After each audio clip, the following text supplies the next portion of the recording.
नमस्कार। मैं डॉक्टर शोभा भाटिया, राजकीय महाविद्यालय जम्मा रामगढ़ से हिंदी साहित्य प्रथम वर्ष के लिए यह व्याख्यान प्रस्तुत कर रही हूँ। आज सबसे पहले हम हिंदी साहित्य के इतिहास की जानकारी प्राप्त करेंगे। देखिए, इतिहास से तात्पर्य शाब्दिक रूप में यह लिया जाता है कि ऐसा ही था या ऐसा ही हुआ। इससे दो बातें स्पष्ट होती हैं। एक तो इतिहास का संबंध अतीत से है, दूसरा इसके अंतर्गत केवल वास्तविक या यथार्थ घटनाओं का ही समावेश किया जाता है। इतिहास से हमें स्पष्ट हो रहा है कि जो प्रारंभिक स्थिति में शुरुआत होती है, धीरे धीरे उसका विकास होता है। तो प्रारंभिक जो अवस्था होती है उसे हम इतिहास के अंतर्गत पढ़ते हैं। अतः संक्षेप में अतीत के किसी भी तथ्य, तत्व एवं प्रवृत्ति के वर्णन, विवरण, विवेचन में विशेषण को जो काल विशेष कालक्रम की दृष्टि से किया जाए उसे हम इतिहास कहते हैं। कहने का तात्पर्य ये है कि पूर्व में जो घटनाएं घटित हुई हैं या कोई तथ्य हमारे समक्ष आया है या कोई तत्व पूर्व में उत्पन्न होकर आज धीरे धीरे विकसित होता हुआ अपने अलग रूप में प्रस्तुत होता है, उसका जो विवरण होता है उसे हम समय के अनुसार, कालक्रम के अनुसार हम स्पष्ट तय करते हैं।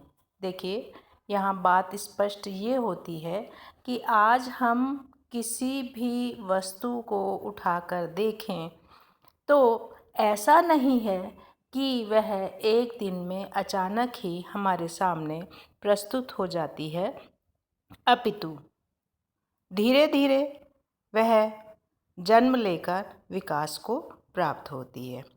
हम ये नहीं कह सकते कि आज जो बड़ा व्यक्ति, पुरुष या महिला हमारे सामने खड़ी है वो ऐसे ही थी, बल्कि बचपन पैदा होने के बाद बचपन से लेकर आज तक विभिन्न प्रकार की सामयिक स्थितियों में जीते हुए वह बड़ा होता है और जो सामयिक परिस्थितियां होती हैं वह उसके जीवन को प्रभावित करती हैं। इसी तरह से अन्य किसी भी इतिहास को हम उठाकर देखें तो अचानक कोई भी चीज़ उत्पन्न नहीं होती है, बल्कि धीरे धीरे एक बीज रूप में स्पष्ट होकर वह विशाल वृक्ष का रूप धारण करती है। हिंदी साहित्य के इतिहास की परंपरा 19वीं सदी से पूर्व विभिन्न कवियों और लेखकों द्वारा ऐसी अनेक रचनाओं या ग्रंथों की प्रस्तुति की जा चुकी थी जिसमें हमें हिंदी के विभिन्न कवियों के जीवन वृत्त का, कृतित्व का परिचय मिलता है। देखिए, यहाँ पुनः हम लौट रहे हैं 19वीं सदी की ओर कि 19वीं सदी से हम हिंदी साहित्य के इतिहास की नींव को स्वीकृति प्रदान करते हैं। विभिन्न कवियों और लेखकों के द्वारा जो रचनाएं प्रस्तुत की गईं उसके आधार पर हम हिंदी साहित्य के इतिहास का विश्लेषण करते हैं। हमें मुख्य रूप से जो रचनाएं हिंदी साहित्य के इतिहास के विकास में प्राप्त होती हैं उसमें 84 वैष्णवों की वार्ता, 252 वैष्णवों की वार्ता, भक्तमाल कविमाला, कालिदास हजारा आदि रचनाएं आती हैं। अगर हम आज की दृष्टि से देखें तो हमें यह लगता है कि यह सिर्फ वैष्णवों के बारे में चर्चा की गई है या भक्तमाल कविमाला के रूप में हमें कविताएं प्राप्त हुई हैं या कालिदास की विभिन्न रचनाओं की बारे में हमें पता चलता है। लेकिन इसके साथ हमें यह ध्यान रखना होगा कि कोई भी वृक्ष अपने प्रारंभिक रूप में ऐसा सुघड़ और संपन्न या विस्तृत नहीं होता। शुरुआत में हमें बहुत सी कमियां या बहुत सी चीज़ें दिखाई देती हैं। धीरे धीरे ही वह छोटा सा बीज पुष्पित और पल्लवित होता है और उसकी जो अनावश्यक या समय के अनुसार जो विभिन्न धाराएं होती हैं वह नष्ट हो जाती हैं। तो ऐसी स्थिति में ये रचनाएं हिंदी साहित्य की इतिहास की नींव कही जा सकती हैं। कालक्रम के अंतर उचित सम्मत प्रमाणों के अभाव के कारण इन्हें हम इतिहास की संज्ञा नहीं दे सकते। लेकिन देखिए, विद्वानों का मानना ये है कि यद्यपि तर्क के रूप में इतिहास के लिए इन रचनाओं को आधार बनाया जाता है, लेकिन जो समय इन रचनाओं का है और जो समय हिंदी साहित्य के इतिहास की भूमिका के रूप में लिया जाता है उसमें अंतर है। और दूसरा, जो तर्क इनको प्रमाणित करने के लिए दिए गए हैं वह हमें उचित नहीं दिखाई देते। इस वजह से बहुत से विद्वानों ने इसे इतिहास की संज्ञा नहीं दी है। अब तक की जानकारी के अनुसार हिंदी साहित्य के इतिहास का लेखन सबसे पहले एक फ्रेंच विद्वान गार्सा दा तासी का ही समझा जाता है, जिन्होंने फ्रेंच भाषा में इस्तवार दा ला लिटरेचर एंदुई हिंदुस्तानी ग्रंथ लिखा। देखिए, फ्रेंच विद्वान है, उन्होंने यहाँ आकर साहित्य की खोज की और उसे अपनी भाषा में लिखने का प्रयास किया।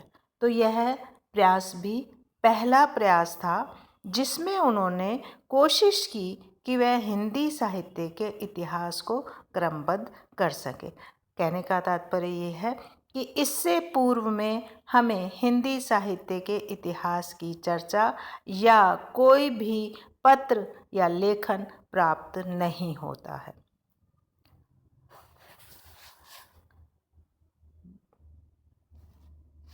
इन्होंने अपने ग्रंथ में हिंदी और उर्दू के अनेक कवियों का विवरण क्रम अनुसार प्रस्तुत किया है, अर्थात प्रयास किया है कि उस समय में जो भी उपलब्ध कवि थे, चाहे वह हिंदी के थे या उर्दू के थे, उन्होंने क्रमशः उनका विस्तार देते हुए, उनका विवरण देते हुए, उनके लेखन को प्रस्तुत करते हुए प्रयास किया है कि वह हिंदी साहित्य के इतिहास को क्रमशः लिख सकें। तासी की परंपरा को आगे बढ़ाने का श्रेय शिव सिंह सेंगर को है, जिन्होंने शिव सिंह सरोज में लगभग 1,000 भाषा कवियों का जीवन चरित्र और उनकी कविताओं के उदाहरण प्रस्तुत किए हैं। देखिए, कहने और सुनने में हमें बड़ा आसान लगता है कि इतने कवियों को उन्होंने लिखा और उन्हें प्रस्तुत किया, लेकिन एक एक कवि को क्रमशः ढूंढना, उनके लेखन को उस युग में जबकि भाषा और लेखन शैली बहुत अधिक विकसित नहीं थी, उस समय में उन सबको एकत्र करना और उनको लिखना, यह बहुत ही दुस्साहस का कार्य था। 1888 में जॉर्ज ग्रियर्सन द्वारा the modern vernacular literature of Hindustan का प्रकाशन हुआ, जिन्होंने इतिहास शब्द का प्रयोग नहीं किया, फिर भी हम उसे इतिहास के तथ्य के रूप में देखते हैं। तो इस तरह हिंदी साहित्य के इतिहास में क्रमशः हमें इन विद्वानों का लेखन प्राप्त हुआ, जिसे कि हमने हिंदी साहित्य के इतिहास का आधार माना है। हिंदी साहित्य के इतिहास को देखते हुए बहुत सारे विद्वानों ने अपने अपने अलग अलग मतों के अनुसार साहित्य के प्रारंभिक काल को नाम देने का प्रयास किया है। देखिए, किसी भी चीज़ की पहचान के लिए, किसी भी वस्तु की पहचान के लिए, किसी भी व्यक्ति की पहचान के लिए हमें नाम का आधार प्राप्त होना ज़रूरी है, क्योंकि उसके बिना हम पहचान नहीं पाते कि यह कौन से युग की, कौन से व्यक्ति की या कौन सी वस्तु की बात कर रहा है। जब एक ही वस्तु या एक ही व्यक्ति होता है तो हमें कठिनाई नहीं होती, लेकिन जब बहुत सी चीज़ें हमें दिखाई देती हैं तो उसमें हमें पृथक पृथक पहचान बनाने की आवश्यकता होती है। विद्वानों ने जो मुख्य नाम देने के प्रयास किए हैं वह हैं वीरगाथा काल, अपभ्रंश काल, संधि काल, सिद्ध और सामंत काल, बीज वपन काल और आदि काल। सबसे पहले हम चर्चा करते हैं वीरगाथा काल की। आचार्य रामचंद्र शुक्ल ने हिंदी साहित्य के प्रारंभिक युग के साहित्य को दो भागों में विभाजित किया है, एक अपभ्रंश और दूसरा देश भाषा। देखिए, आधार देखिए, रामचंद्र शुक्ल ने भाषा को आधार मानते हुए साहित्य का विभाजन किया। उस युग में हिंदी का अपना कोई स्पष्ट रूप नहीं था। अपभ्रंश उस समय की भाषा थी और अपभ्रंश के साथ साथ अन्य भाषा को देश भाषा के रूप में स्वीकृति प्राप्त थी, और ऐसी स्थिति में उन्होंने दो चीज़ों का विभाजन किया कि एक तो अपभ्रंश और दूसरा देश भाषा। उनका मानना था सिद्धों और योगियों की रचनाएं सांप्रदायिक शिक्षा मात्र थीं, इसलिए वह साहित्य की श्रेणी में नहीं आती हैं। अर्थात उस युग की अपभ्रंश भाषा में जो रचनाएं प्राप्त होती हैं वह सिद्धों और योगियों के द्वारा लिखी गई, अर्थात उस युग के जो आज सेवाधारी व्यक्ति थे, उन्होंने संप्रदाय के आधार पर समाज को शिक्षा प्रदान की।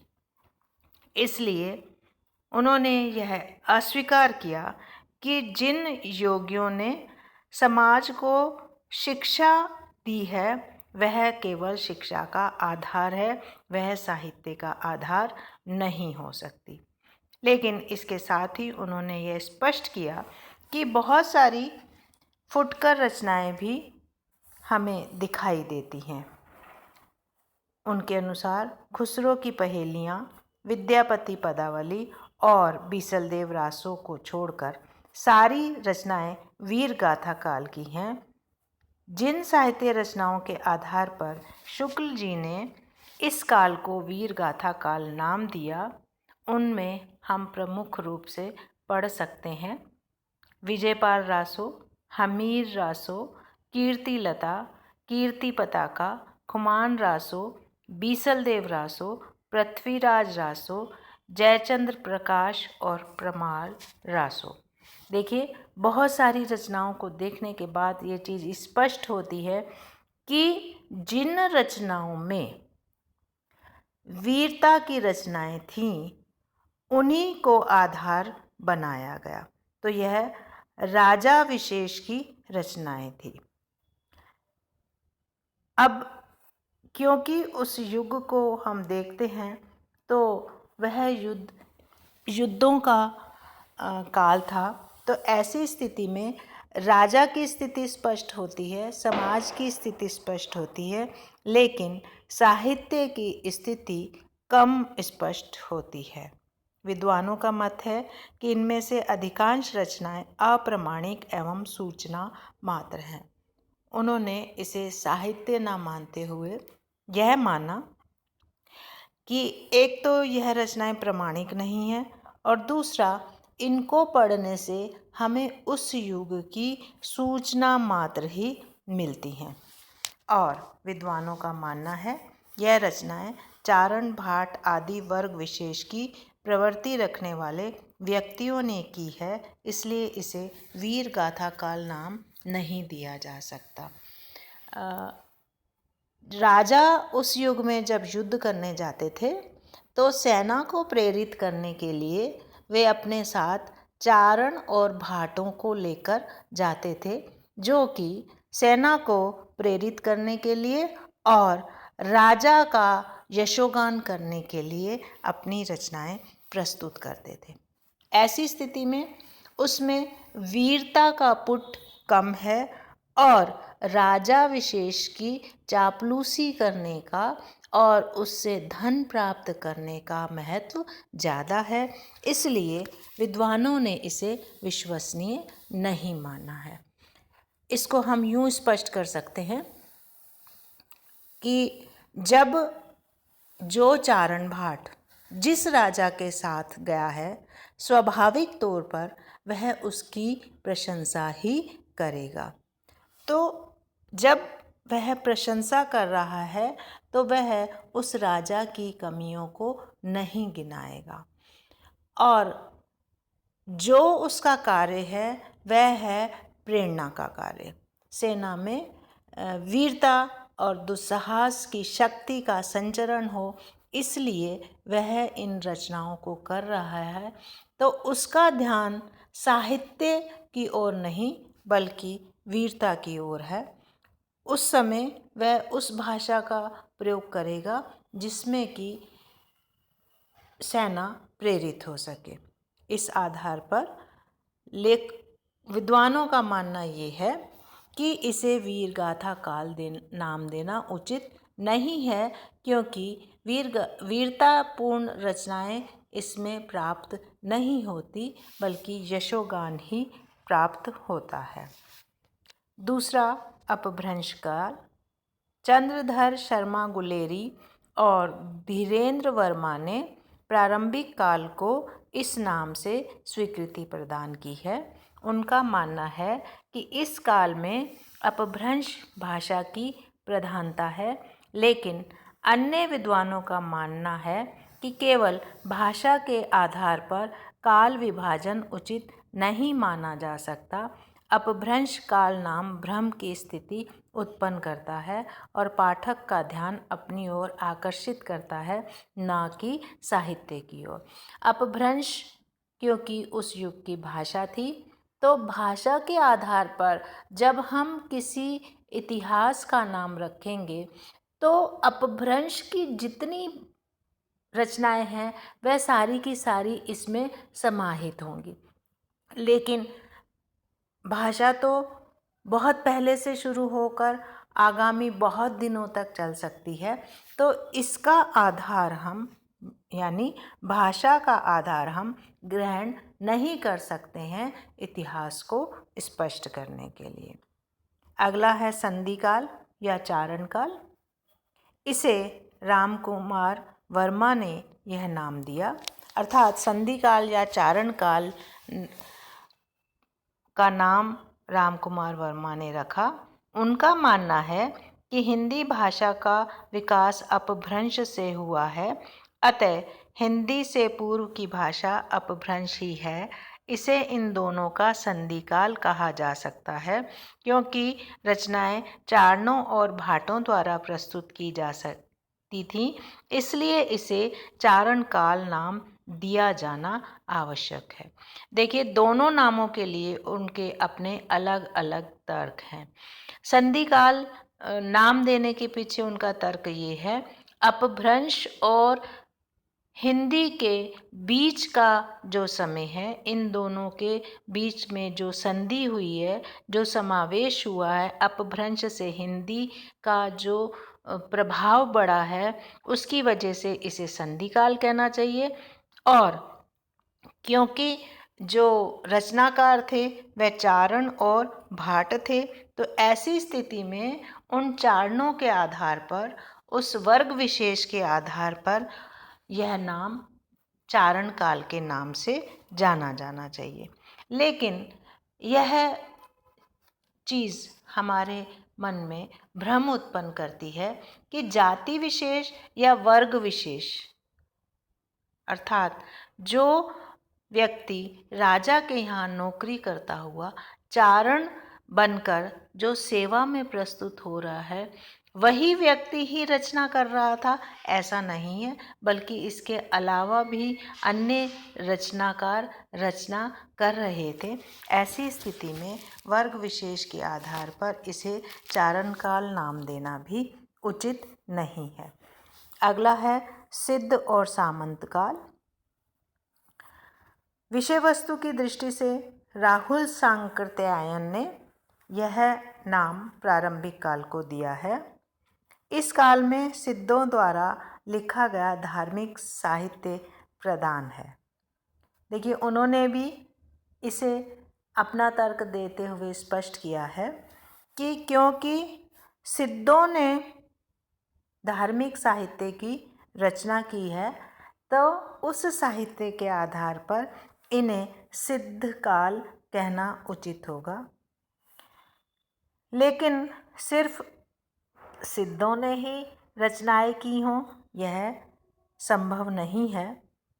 और सिर्फ धार्मिक साहित्य को अगर आधार बनाया जाए तो हमें अन्य भाषाओं में, जो कि हिंदी की जन्म देने वाली या हिंदी का विकास करने वाली बनी है, तो उस धार्मिक साहित्य को भी हमें इसमें रखना होगा।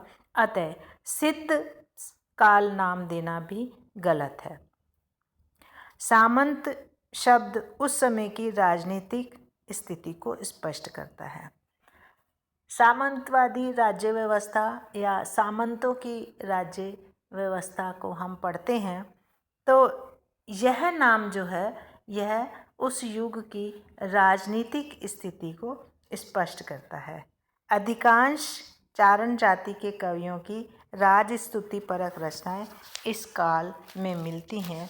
इसलिए इस विशेषता को देखते हुए राहुल सांकृत्यायन ने इन दो विशेषताओं के कारण अपना मत प्रस्तुत करते हुए सिद्ध और सामंत काल नाम देने का प्रयास किया है। अगला है बीज वपन काल। बीज वपन काल से आपको स्पष्ट हो रहा है, बीज वपन अर्थात बीज का बोना।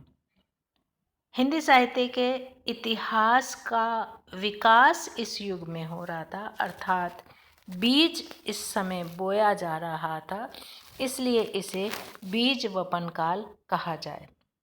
विद्वानों का मानना है कि प्रारंभिक काल होते हुए भी पूर्व की साहित्य परंपराओं के साथ साथ नवीन प्रवृत्तियों का विकास भी इस युग में हो रहा था, इसलिए इसे बीज वपन काल कहा जाना चाहिए। लेकिन बीज बोना इस युग की पहचान नहीं है, इसलिए विद्वानों ने इस नाम को भी अस्वीकृत किया है। अगला है आदिकाल। आचार्य हजारी प्रसाद द्विवेदी ने इसे सर्वप्रथम आदिकाल नाम दिया। आदिकाल नाम से अधिकांश विद्वानों ने सहमति प्रकट की है। उनका मानना है कि पूर्व की परंपराओं की स्वीकृति के साथ साथ नवीन प्रवृत्तियों का समावेश भी इस नाम में समाहित हो जाता है। अतः पूर्व की इस प्रवृत्ति को इस नाम से या आदिकाल के नाम से पुकारा जाना उचित है। विद्वानों का मानना ये है कि क्योंकि प्रारंभिक अवस्था भी थी, इसमें अलग अलग तरह की विशेषताएं भी थी और यह पुराना काल है, शुरुआती काल है, इसलिए इसे आदिकाल नाम देना उचित है। इस तरह से हम हिंदी साहित्य के इतिहास को आदिकाल के नाम से जानने का प्रयास करते हैं और सर्वसम्मति से, क्योंकि इसी नाम को सहमति प्रदान मिली है या सहमति प्रदान की गई है, इसलिए इसे आदिकाल ही कहा जाना चाहिए। समय की दृष्टि से इसे थोड़ा थोड़ा अंतर करते हुए भी काल निर्धारण जो है वह लगभग आचार्य शुक्ल ने संवत 1050 से 1375 अर्थात 993 ईस्वी से 1318 ईस्वी तक, राहुल सांकृत्यायन ने 8वीं शती से 13वीं शती तक, ग्रियर्सन द्वारा प्रारंभ से 1400 ईस्वी तक और मिश्र बंधुओं ने 1399 से लेकर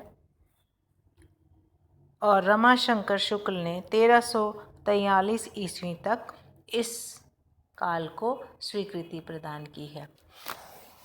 अब यहाँ एक बात और स्पष्ट होती है कि अगर हम काल विभाजन की दृष्टि से देखें तो सामान्य इतिहास की तरह किसी दिन विशेष, किसी घटना विशेष या किसी कालक्रम के आधार पर हम साहित्य का विभाजन नहीं कर सकते।